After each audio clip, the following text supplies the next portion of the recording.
On the H visa, what we've shared in the past, what we've shared recently, first, our US workforce, the number of people that require Infosys sponsorship for immigration is a minority. So the majority of the people don't require it from our perspective.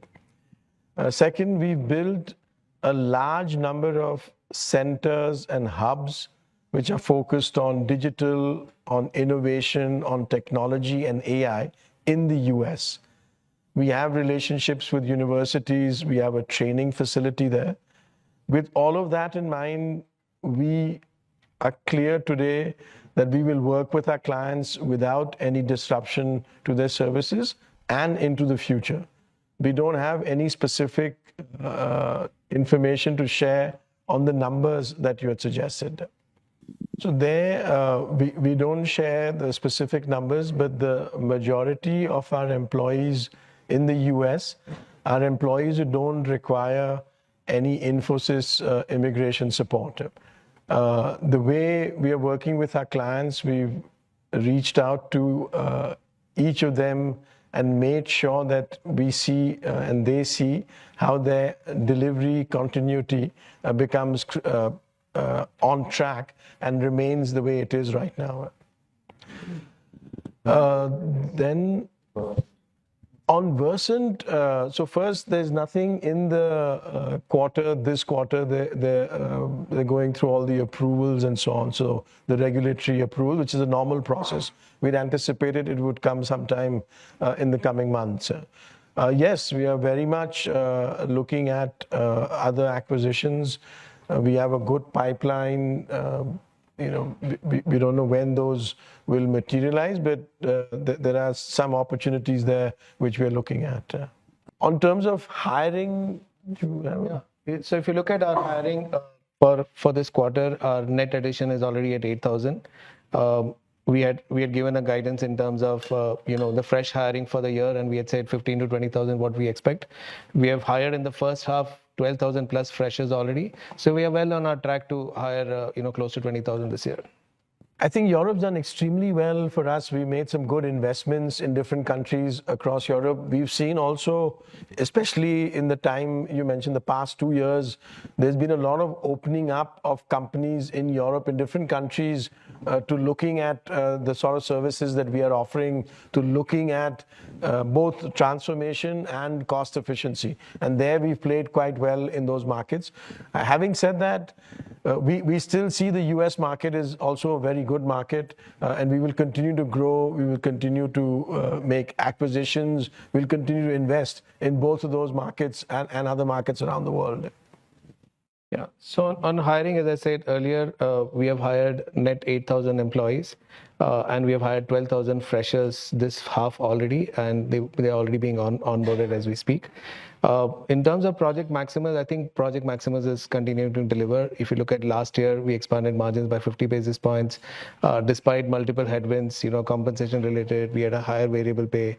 We had, impact coming from the acquisition and multiple mega deals that we signed in the year before, they were ramping up.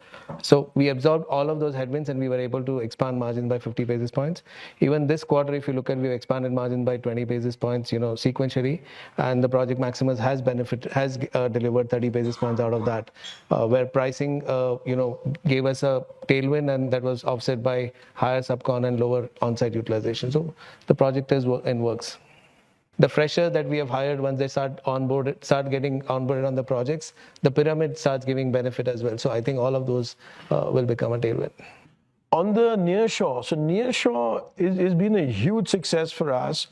Many years ago, we started the approach within our strategy of localization in each of our geographies. So in Europe, in Australia, in US, and that has really matured a lot. So part of that is we are hiring local people in each of the geography, and part of that is we are building the nearshore centers, whether those are in the US and around the US, like Canada or Mexico or other places in Latin America or in Europe and so on. So that part has really gone extremely well, and we feel quite confident that that will scale even further with all the changes.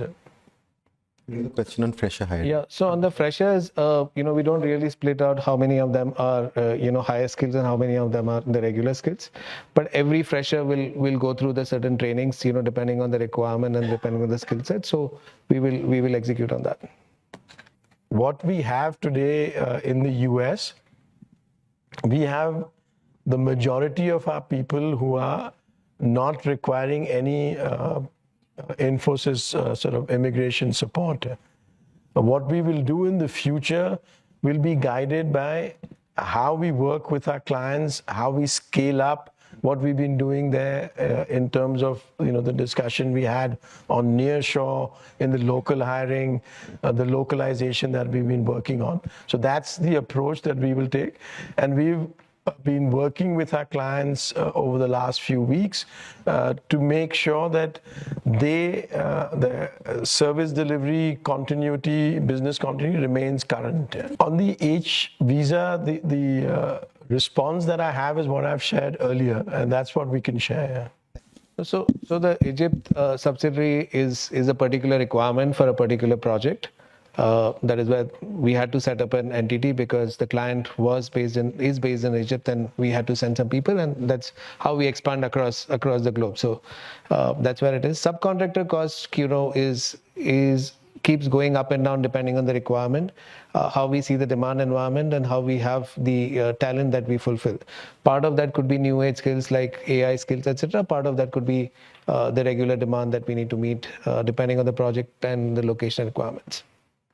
Yeah, so in terms of the campus movement, you always need to have certain senior people move to those campuses so that you start meeting the demand requirement, and that's how you incentivize people to move to certain campuses, and then you start building the team below that.